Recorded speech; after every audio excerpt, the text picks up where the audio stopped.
What's up, guys? It's Jay, MorninAfterKill, and I'm back here on Destiny, live in the tower, and it's Friday, and we all know what Friday means on my motherfucking channel. That's right, it's time for another visit from Xur, the Agent of the Nine. For those of you guys that are new to Destiny, Xur is a rare NPC that shows up in the tower once a week on Fridays, and he brings with him an inventory full of exotic weaponry. And this week, we're going to be doing something a little bit different with Xur, because if we go ahead and check out my inventory, you'll see that I have my bad juju bounty that I have to turn into him, and I have to buy it for one strange coin, so that's exciting. We're doing something different besides just checking out old Dick Face's backpack. So, look at him. He's got penises coming out of his face, and I spend time trying to make my penis come on face. That's a cheap joke, Mac.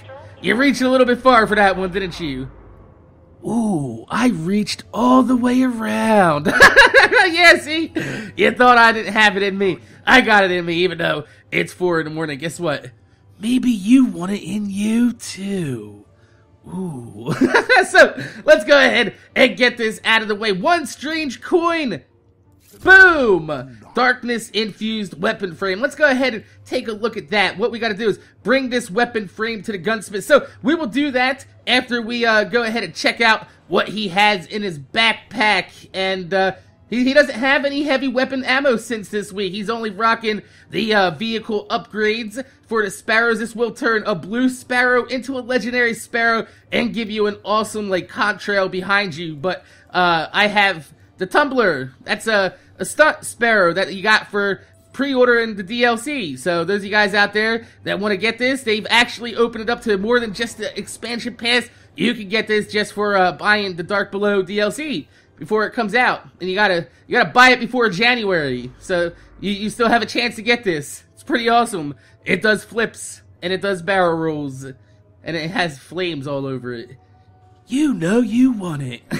So, he also carries with him some telemetries. These allow you to level up your weapons just a little bit faster. If you are new to the game, you can just turn in your bounties and equip the weapons that you want to get the experience on, and all the experience from the bounties will go on to your weapons. So, these are still pretty worth buying. You get 5 for 1 strange coin, so I haven't used them yet, but I can see how they would be useful, especially when exotics take forever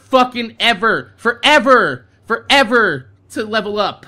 And so we're gonna go ahead and take a look at what he has to offer for the random engram of the week. He has a helmet. Now, normally I would not buy an engram, but I was going to this week, but I am literally a cut hair away from 23 mode of light, and he's carrying an exotic helmet. I've already got this helmet, which gives me an extra shot on my golden gun for my hunter. I also have the Mask of the Third Man inside my Volt Bank, which gives me more superpower for my Blade Dancer. So I'm pretty good on exotic helmets. So we're going to go ahead and save our mode of light. Maybe we'll go ahead and buy something from the speaker later on this week. Maybe like a nice new shiny cape.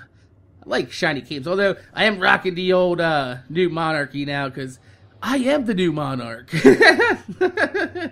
Let's go ahead and take a look. Oh, he's got the Mida multi-tool. This is an exotic scout rifle. Let's go ahead and take a look at this, because this is the first time I've ever seen it. That actually looks pretty cool. Nice little snub nose on the barrel. Got the old faded look, kind of like the old military bullpup design.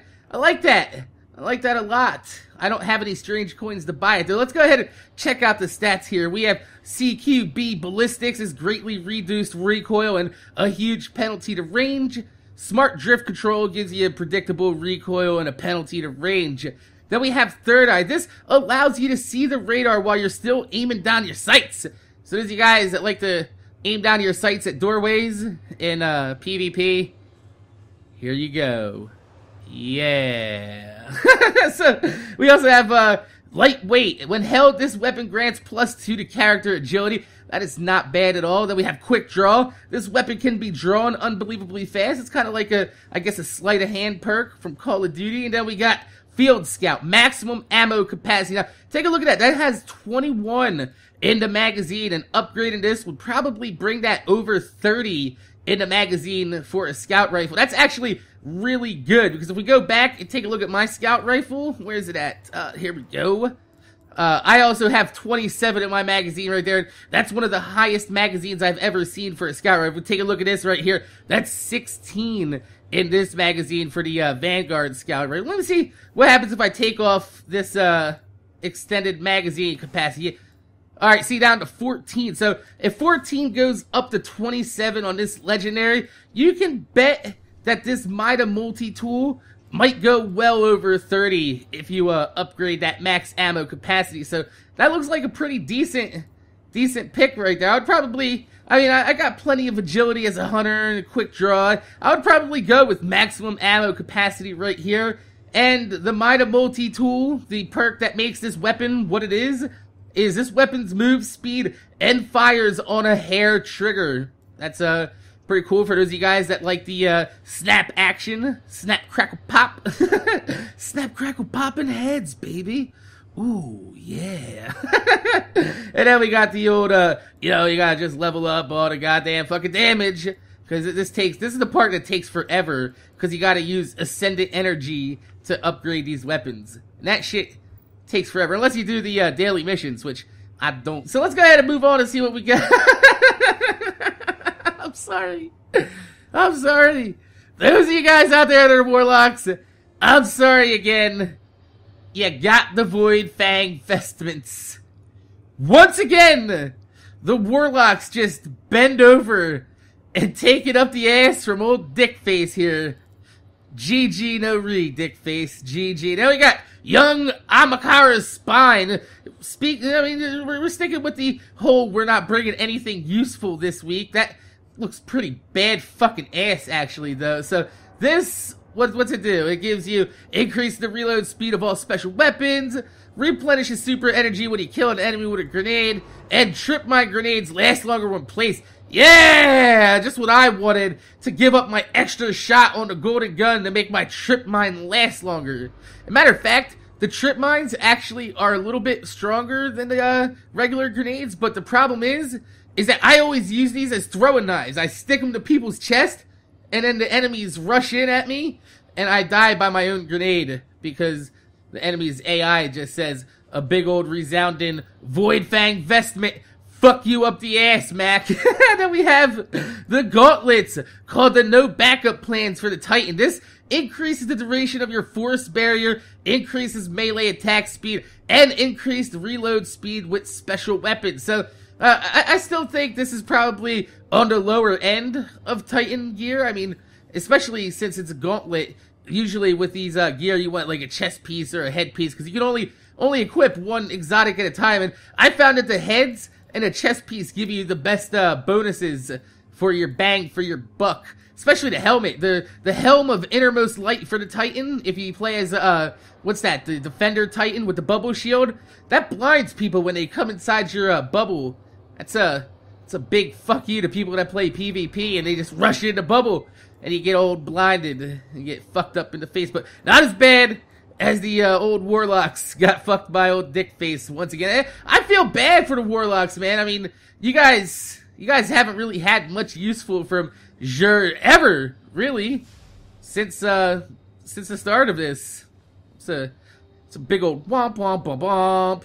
Wow. So that's what Xur has brought for us today, but we still have a little bit on the agenda because we got to go back to the gunsmith and we got to turn in this exotic bounty, and possibly I think this might be the end of it, and we'll pick up our bad juju, and yeah, right on time too, because they're just about to be nerfing this, right? Nerfing. They're about to be bringing this up with a buff before the Dark Below DLC drops, which I've actually made a video on that last night. If you didn't see the video, go check it out. There's usually an annotation or a link off to the side where you just click on my channel, find it, stop being a lazy motherfucker. So let's go ahead and accept this. We gotta defeat Guardians in the Crucible. How many Guardians do we gotta defeat in the Crucible? 10,000 points. Well, that shouldn't be too bad. I wonder if I could actually do that in the Iron Banner, since a lot of you guys were like, Mac, are you gonna play in the Iron Banner? And I was like, yeah, I don't know. I mean, they brought the Iron back, they did a bunch of changes to it, but they made it a little bit more grindier now, because you gotta get to level 4 and 5 to even, well, 4 to get the, yeah, there you go, all this other shit. You gotta level up really, really high just to get some of this shit, and honestly, ain't nobody got time for that. So, let's go ahead and check out his inventory since he's here anyway. We got the Iron Regalia boots. Let's go ahead and take a look. Ooh, yeah, look at them boots. I guess this is the boot, and that's the plain, I don't know which one's which, but this looks like it would be the boot. Yeah, look. Wait, actually, I think they're both the boot. You only get armor on one boot. That's a ripoff. I want armor on both boots, motherfucker. Sell me boots. Look at all these boots only have armor on one. Why? They don't look any different. I wanted some fancy shoes. Like, oh, I'm so fancy. Whoa. Pinstripes? Whatever, fucking Yankees? Not really feeling these either. Come on! Look at Lord Saladass. He's all badass with golden wolves etched into him, the Iron Banner tree and everything. And he's gonna sell me fucking boots missing iron on one boot. Fuck you, Lord Saladass. Go toss some salad. I'm out of here. Fuck you, bitch. So, that's it for this week with Jor's inventory. We also picked up a darkness-infused weapon frame, and now we gotta go into PvP and infuse the darkness into that weapon. Yeah, then we get to put it in our bank and save it for when Bungie actually decides to make it actually worthwhile with using. And it's a pulse rifle, so I'll still probably never use it. So, my name is Jay, MorninAfterKill. I want to thank you guys for watching. Make sure you guys rate, comment, subscribe. If you could leave a thumbs up on the video, I'd highly appreciate it because it gives me motivation to make more videos for you motherfuckers and watch my motherfucking videos. And you better thank goodness that I am not a warlock, because Jor gives me no motivation. If I was a fucking warlock, I'd be like, why am I even playing this game? Like, I might as well make a Void Fang Festament fucking goddamn warlock now, right? The game is telling everybody, this is the best you'll ever get. Nothing's ever gonna take us down, you're the best around. Nothing's ever gonna keep us down. We're gonna go to town. We're gonna see if the speaker sells anything good. So, my name is Jay, MorninAfterKill. Thanks for watching, and I'm gonna see you guys later.